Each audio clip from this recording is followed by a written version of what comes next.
So hello guys, my name is Ananya. आज हम क्या पढ़ने वाले हैं क्लास 9 मैटर इन सराउंडिंग का topic effect of change temperature and pressure. तो इस टॉपिक में हम लोग टेम्परेचर के चेंज होने को पढ़ेंगे और प्रेशर के चेंज होने से मैटर में क्या स्टेट में डिफरेंस आता है। तो आज हम उसको पढ़ने वाले, स्टडी करने वाले हैं। तो आपके एनसीईआरटी में बहुत ब्रीफ दिया है, तो आपको लगता होगा इसमें बहुत ही ज़्यादा स्टडी करनी पड़ती है। नहीं, सब वही है। हम इसको शॉर्ट टर्म में समझेंगे और उसको आपको लॉन्ग एक्सप्लेनेशन करके दिखाएंगे। चलिए हम स्टार्ट करते हैं। तो गाइज अब हम स्टार्ट करते हैं इफेक्ट ऑफ चेंज टेम्परेचर। तो पहला कॉज क्या कहता है हमें कि जब हम टेम्परेचर को क्या करते हैं, इंक्रीज़ करते हैं, तो जो सॉलिड के जो पार्टिकल्स होते हैं उनमें काइनेटिक एनर्जी क्या हो जाती है, इंक्रीज हो जाती है। मतलब हमने एक बीकर लेते हैं, उसमें अगर हम शुगर या सॉल्ट ऐड करते हैं और हल्का सा वाटर ऐड करते हैं, तो वो जब टेम्परेचर हम इंक्रीज़ करते हैं तो जो सॉलिड के पार्टिकल्स वो किस में टूटने लगते हैं, लिक्विड फॉर्म में टूटने लगते हैं कि नहीं। किस फॉर्म में, उसके अंदर क्या ऐसा उत्पन्न हो जाता है जिसके वजह से वो टूटने लगते हैं, काइनेटिक एनर्जी। जब भी हम टेम्परेचर को इंक्रीज़ करते हैं, काइनेटिक एनर्जी तेज हो जाए। काइनेटिक एनर्जी का मतलब क्या होता है, पार्टिकल का मूवमेंट क्या होता है, जल्दी जल्दी फास्ट होने लगता है, जिसकी वजह से पार्टिकल जब मूवमेंट होता है वो टूटने लगता है। ठीक है, तो वही हम पढ़ने वाले हैं, जिससे कि हम काइनेटिक एनर्जी इंक्रीज हो जाती है। याद रखिएगा, टेम्परेचर का इंक्रीज करने से काइनेटिक एनर्जी इंक्रीज हो जाती है। पहला पॉइंट में यही इंपॉर्टेंट कहा गया है। दूसरे में क्या क्या कहा गया है कि जो पार्टिकल्स होते हैं वो वाइब्रेटिंग स्टार्ट करने लगते ग्रेटेस्ट में। भाई जब काइनेटिक एनर्जी तेज होगी तो पार्टिकल वाइब्रेट करना नहीं स्टार्ट कर देंगे। चलिए दूसरा हो गया। तीसरा क्या, particle between force of attraction broken, particle के बीच फोर्स ऑफ अट्रैक्शन ब्रोकन। ये बात भी सही है। सॉलिड किस में चेंज हो जाता है, लिक्विड में चेंज हो जाता है कि नहीं, बताइए। जब हमारा काइनेटिक एनर्जी जब तेज हो रहा है, वाइब्रेटिंग स्टेट चेंज हो रहा है, तो हमारा फोर्स ऑफ अट्रैक्शन क्या होगा, टूट जाएगा। मतलब सॉलिड किस में चेंज होएगा, लिक्विड में चेंज होएगा। फोर्थ क्या है कि जो पार्टिकल है वो मूव फ्रीली करने लगते हैं। मतलब इधर से उधर मूव फ्रीली करने लगते हैं। मतलब पार्टिकल क्या होता है, एकदम ही ब्रोक हो जाते हैं और दूसरे फॉर्म में चेंज हो जाते हैं। हम बार बार सॉलिड के पार्टिकल का एग्जांपल क्यों ले, क्योंकि अब जब आप सॉलिड टू लिक्विड समझ जाएंगे तो लिक्विड टू गैस का वही प्रोसेस है कि लिक्विड टू गैस में क्या होता है, काइनेटिक एनर्जी तेज हो जाती है टेम्परेचर को इंक्रीज करने से, और वाइब्रेटिंग तेज होने लगता है जिससे वो गैस में कन्वर्ट होता है। फोर्स ऑफ अट्रैक्शन टूट जाता है जिसकी वजह से वो गैस में कन्वर्ट चेंज हो जाता है। पार्टिकल का तो मूव फ्रीली करने लगते हैं जिसकी वजह से वो गैस में कन्वर्ट चेंज हो जाता है। तो अभी तो हमने पढ़ा था कि टेम्परेचर के कॉज होने से क्या क्या इफेक्ट पड़ता है। ठीक है, कॉज क्या क्या इफेक्ट पड़ता है। अब हम पढ़ेंगे कि टेम्परेचर के चेंज होने से स्टेट ऑफ मैटर में क्या क्या इफेक्ट पड़ता है। तो पहला क्या है, इसमें आपको चार्ट समझ में आएगा। Solid melting point, boiling point, latent heat of fusion, latent heat of vaporization. ये 4 पॉइंट है जिसको हमें समझना है थोड़ी डिटेल एक्सप्लेनेशन में। तो आप जो जानते हैं, मैंने पहले वाली वीडियो में बताया था, स्टेट ऑफ मैटर 3 प्रकार होते हैं, सॉलिड, लिक्विड, गैस। तो चलिए हम स्टार्ट करते हैं। पहला पॉइंट जिसका नाम है मेल्टिंग। तो पहला क्या है, मेल्टिंग पॉइंट। मेल्टिंग पॉइंट का मतलब मेल्टिंग फ्यूजन कहो या तो फिर फ्यूजन कहो या तो फिर मेल्टिंग कहो, दोनों क्या है, एक ही बात है। तो पहला क्या है, सॉलिड टू लिक्विड। याद रखिएगा, एक छोटा सा इसमें एग्जांपल लिख लीजिए। जब भी हम सॉलिड को लिक्विड में चेंज करते हैं तो उसको हम लोग क्या कहते हैं, मेल्टिंग पॉइंट कहते हैं। तो इसमें क्या कह रहा है, व्हेन सॉलिड इज हीटेड, जब भी हम सॉलिड को गर्म करते हैं, कोई भी सॉलिड पार्टिकल को जब भी हम एक बीकर में गर्म करते हैं, it's particle gain kinetic energy. तो ये जो पार्टिकल होता है वो काइनेटिक एनर्जी मैंने पहले बताया, जिसमें जो पार्टिकल बहुत तेजी से मूव करने लगते हैं। काइनेटिक एनर्जी, जहाँ पे भी आपको काइनेटिक एनर्जी दिखे मतलब मूवमेंट। ठीक है, and begin to vibrate more rapidly, वो बहुत तेज से मूव रैपिडली करने लगते हैं जिसकी वजह से वो किस में कन्वर्ट हो जाते हैं, लिक्विड में चेंज हो जाते हैं। तो मैंने यहाँ पे आपको बताया भी है पहले वाली वीडियो में कि जब भी लिक्विड में चेंज होगा तो पहला कॉज क्या था, टेम्परेचर का, काइनेटिक एनर्जी तेज होगी। दूसरा कॉज क्या था, वाइब्रेटिंग तेज होगा।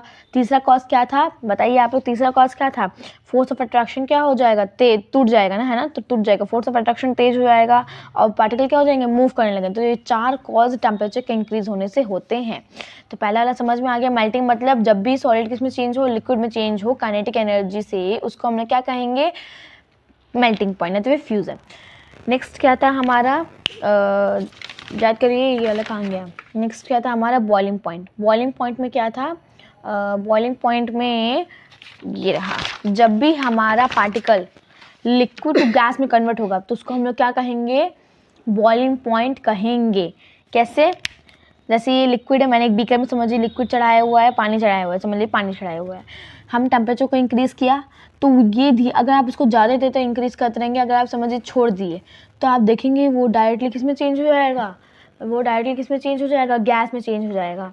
तो यही बात है। नेक्स्ट हम क्या करते हैं, अब स्टेट ऑफ मैटर में क्या क्या टर्म्स इन्वॉल्व हुए हैं। पहला क्या है, मेल्टिंग और फ्यूज़न।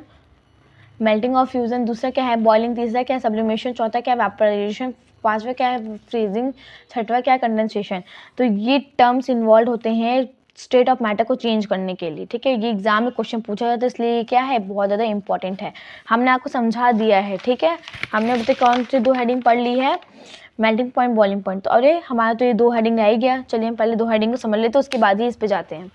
2 हेडिंग क्या है, लेटेंट हीट और वेपराइजेशन, मतलब एक्स्ट्रा हीट। आप जब देखते होंगे एक्स्ट्रा हीट जब आती है तो कैसे पार्टिकल ऑफ मैटर चेंज होते हैं। तो पहला क्या है, जब भी 1 किलोग्राम सॉलिड किस में चेंज हो जाता है, लिक्विड में चेंज हो जाता है एटमॉस्फेरिक प्रेशर पे। याद देखिएगा, एटमॉस्फेरिक प्रेशर पे एंड इट्स मेल्टिंग पॉइंट पर एटमॉस्फेरिक प्रेशर पे जब भी सॉलिड हमारा लिक्विड में चेंज होता है तो उसको हम लोग क्या कहते हैं, लेटेंट हीट ऑफ फ्यूजन कहते हैं। फ्यूजन मतलब वही सॉलिड टू लिक्विड चेंज होना, मतलब लेटेंट हीट का मतलब डायरेक्टली क्या है यहाँ पे, हिडन हीट, जिसको हम लोग क्या कहते हैं, हिडन हीट कहते हैं। इसी के बीच में आप देखते होंगे कि पार्टिकल तो चेंज होते रहते हैं, लेकिन इसी के बीच में एक एक्स्ट्रा हीट सप्लाइड होती रहती है, जिसको हम लोग हिडन हीट भी कहते हैं। इसका काम क्या होता है, फोर्स ऑफ अट्रैक्शन को तोड़ना। ये बहुत इंपॉर्टेंट पॉइंट है। सो जब भी सॉलिड लिक्विड में कन्वर्ट होता है तो उसका आइस मेल्टिंग पॉइंट कितना रहता है, इतना केल्विन रहता है। याद रखिए 273.15 केल्विन रहता है।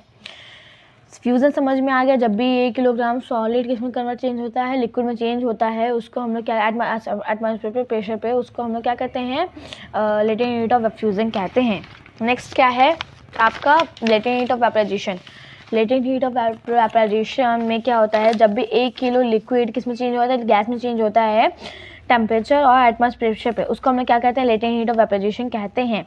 इसमें कौन सा टर्म इन्वॉल्व है, मेल्टिंग फ्यूजन, वही सब है। Melting fusion, boiling. Melting fusion मतलब मैंने आपको बताया था, बॉइलिंग बताया था मैंने। अभी आपको सब्लिमेशन, नई हेडिंग आ गई है, सब्लिमेशन समझिए। जब भी सॉलिड डायरेक्टली चेंज होता है गैस में बिना किसी अलग फॉर्म में चेंज हुए, जब भी सॉलिड किस में चेंज हो जाता है, गैस में चेंज हो जाता है एक स्पेसिफिक टेम्परेचर पे, उसको हमने क्या कहते हैं, सब्लिमेशन कहते हैं। याद रखिएगा, जब भी किस में चेंज होगा, सॉलिड, जब भी गैस में चेंज होगा।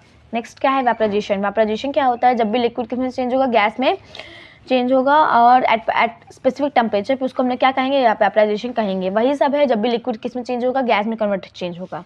नेक्स्ट क्या है, फ्रीजिंग। फ्रीजिंग क्या है, जब भी लिक्विड किस में चेंज होगा, सॉलिड में चेंज होगा। जैसे यहाँ पे देखिए, यहाँ पे लिखा क्या है, वो लिक्विड टू सॉलिड।